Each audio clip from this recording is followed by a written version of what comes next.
आज आपका हमारे YouTube चैनल यस के स्टडी काम पर स्वागत है।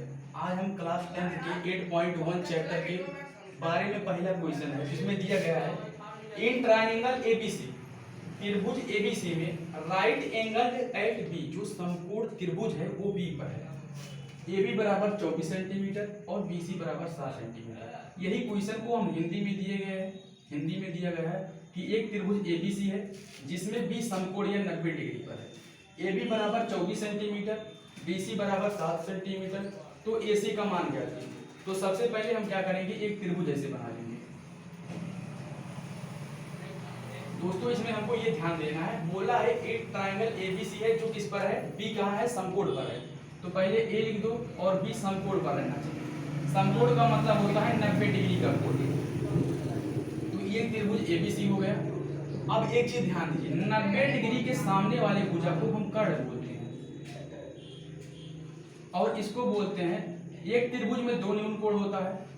इस न्यून कोण के सामने वाले भुजा को हम लंब बोलेंगे और इसको आधार बोलेंगे। लेकिन दोस्तों एक चीज हमको बेसिक ध्यान देना रहता है, अगर साइन ए पूछेगा इस एंगल के सामने या कॉस ए या साइन से कुछ भी पूछेगा दोस्तों, तो परपेंडिकुलर या लंब ये हो जाएगा। इसमें लगभग बच्चे कंफ्यूज हो जाते हैं, क्योंकि जब ये पूछता है साइन ए बराबर तो लंब ये होगा और इसके बाद कर्ण यही रहेगा, आधार ये हो जाएगा। इस चीज को हमको ध्यान में रखना पड़ेगा। तो सबसे पहले वैल्यू क्या दिया गया हम उसको देखेंगे। AB बराबर 24 सेंटीमीटर, तो AB यहाँ हम 24 लिख दे रहे हैं। इसके बाद BC बराबर 7 सेंटीमीटर, यहाँ पे 7 दिया है। मतलब हमको कर्ण का वैल्यू ज्ञात करना है। तो एक सूत्र होता है कर्ण स्क्वायर बराबर लंब का स्क्वायर धन आधार का स्क्वायर। तो सबसे पहले कर्ण का वैल्यू नहीं दिया है, यहाँ से देखिए ये भुजा AC जो है ये हाइपोटेनियस या इसको कर्ण बोलते हैं, ऐसे लिख दीजिए AC का स्क्वायर इक्वल टू, यहाँ पे परपेंडिकुलर का जो वैल्यू दिया गया है 24 दिया गया, तो हम यहाँ पे परपेंडिकुलर का वैल्यू 24 नहीं दे रहे हैं। इसके ऊपर स्क्वायर है तो हम यहाँ पे स्क्वायर लगा देंगे, प्लस लिख दिए। इसके बाद बेस या आधार का वैल्यू जो दिया गया है, बेस का वैल्यू है यहाँ पे 7, तो हम यहाँ पर 7 धर दे रहे हैं। स्क्वायर है स्क्वायर, 24 का अगर हम स्क्वायर करेंगे 576 हो जाएगा, प्लस 49। इन दोनों को जब हम जोड़ेंगे इसका आ जाएगा 625। AC का स्क्वायर है बराबर ऐसे कर दो AC का स्क्वायर। अब देखिए अगर स्क्वायर है इस तरफ बराबर के इस तरफ हम इसको ट्रांसफर करेंगे तो रूट में हो जाएगा। AC equal to 625 under root. अब दोस्तों देखिए जब अंडर रूट रहता है तो सबसे पहले देखिए 625 को 25 × 25 लिख सकते हैं और AC बराबर हो जाएगा 25। ये हमारा किसका वैल्यू आ गया, हाइपोटेनियस या कर्ण का वैल्यू आ गया। तो हम यहाँ पे 25 ऐसे लिख दे रहे हैं। अब देखिए दोस्तों यहाँ पे पूछा है sine A cos A sine C cos A। तो सबसे पहले देखिए यहाँ पे लिखिए साइन A और क्या है कॉस A, इसका पहले वैल्यू लिखिए। तो साइन A बराबर साइन बराबर हम जानते हैं, we know that sine equal to perpendicular upon hypotenuse, या एक सूत्र होता है लाल बटे कक्का। तो दोस्तों लंब बटे कर्ण जो होता है ये साइन का होता है, आधार बटे कर्ण होता है कॉस का, और लंब बटे आधार होता है टैन का।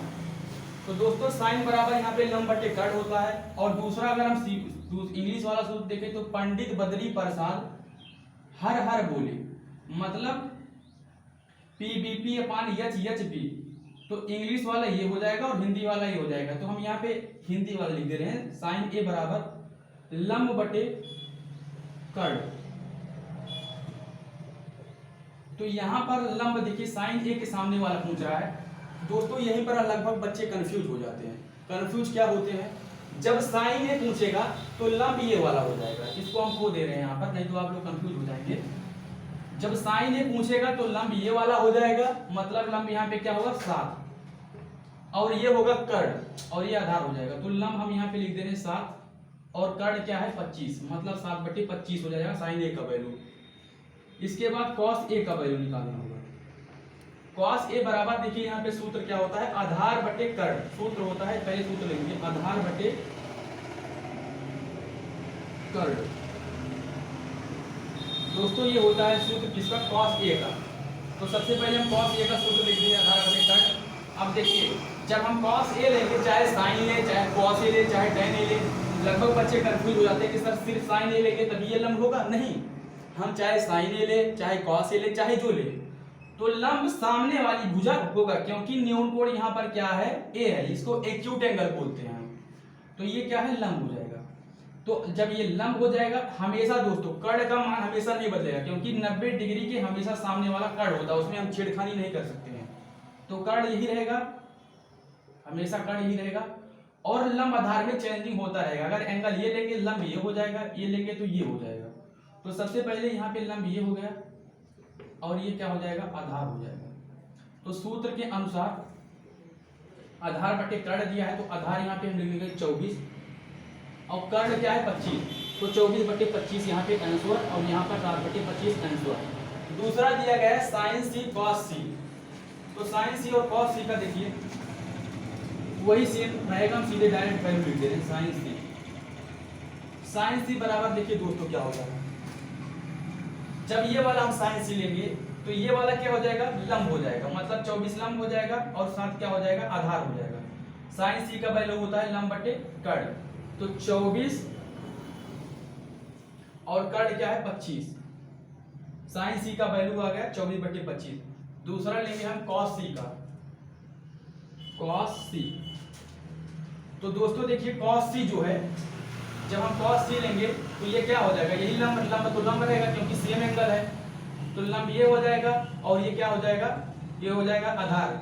तो आधार यहाँ पर 7 है और कर्ण क्या है 25, तो 7 बटे 25 हो जाएगा इसका साइन सी का। आई होप दोस्तों पहला वाला क्वेश्चन आप सबको इजीली से समझ में आ गया होगा। दूसरा क्वेश्चन है, in figure 8.13 find tan p minus cot r। ये हमारा सेकंड क्वेश्चन है 8.1 का। इन फिगर मतलब फिगर में, चित्र में 8.13 एक त्रिभुज, ये ट्रायंगल दिया गया, we have a triangle, it is a right angle triangle where q is 90 degree angle. यहाँ पे जो q है 90 डिग्री है, जिसको हम बोलते हैं हिंदी में समकोण। मतलब ये जो q है समकोण है, इसके सामने वाले साइड को हम क्या बोलते हैं, हाइपोटेनियस। मतलब 90 डिग्री के सामने वाले एंगल को हाइपोटेनियस या कर्ण बोलते हैं।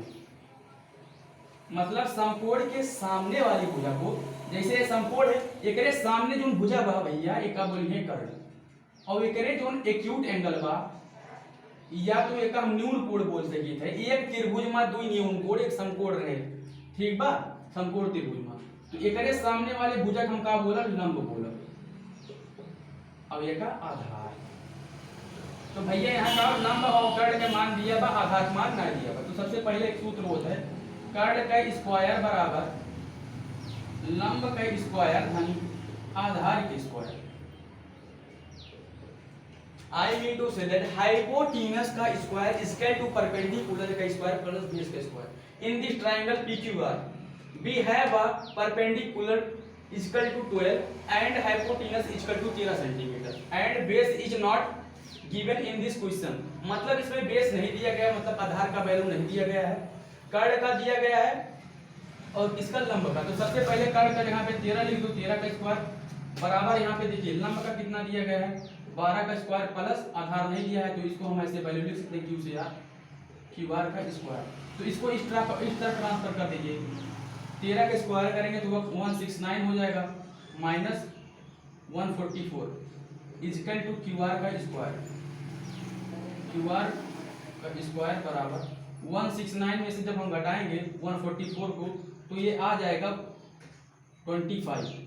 QR का स्क्वायर को जब स्क्वायर को बराबर किया इक्वल के इस तरह जब ट्रांसफर करेंगे, व्हेन वी ट्रांसफर स्क्वायर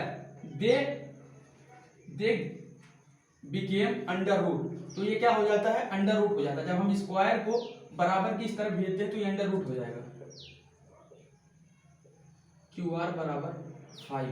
तो दोस्तों यहाँ पे QR जो है वो 5 हो गया, मतलब जो बेस का वैल्यू है कितना आ गया 5 आ गया। अब हमको दिया गया है tan p minus cot r। तो सबसे पहले हम यहाँ पे लिख दे रहे हैं tan p minus cot r। तो देखिए सबसे पहले जब हम tan p का वैल्यू कैसे निकालेंगे, यहाँ पे देखिए tan p, जब p का वैल्यू लेंगे तो सबसे पहले मैंने क्या बताया, चाहे tan p लो, चाहे sin p लो, चाहे cos p लो, उसके सामने वाला, ठीक है। जैसे मैं मेरे सामने वाला क्या हो जाएगा, ये होगा बोर्ड, तो इसके सामने वाला क्या होगा, ये मतलब ये परपेंडिकुलर हो जाएगा। तो यहाँ पे परपेंडिकुलर क्या है, ये है, इसको हम लंब लगा दे रहे हैं यल, और कर्ण ये है, और तब ये क्या हो जाएगा, आधार हो जाएगा, आधार। तो भाई tan p के लाल बटे कक्का, अगर आपको सूत्र नहीं पता इसे लिखिए, लाल बटे कक्का, लंब बटे आधार किसका सूत्र है, tan p का, मतलब tan का सूत्र होता है लंब बटे आधार। अब मान धरिए, तो यहाँ पे लंब क्या है 5 है, और आधार क्या है 12, 5 बटे 12 आ गया किसका, tan p का मान, tan p बराबर 5 बटे 12। अब हमको क्वाट r का मान देखना है, क्वाट r।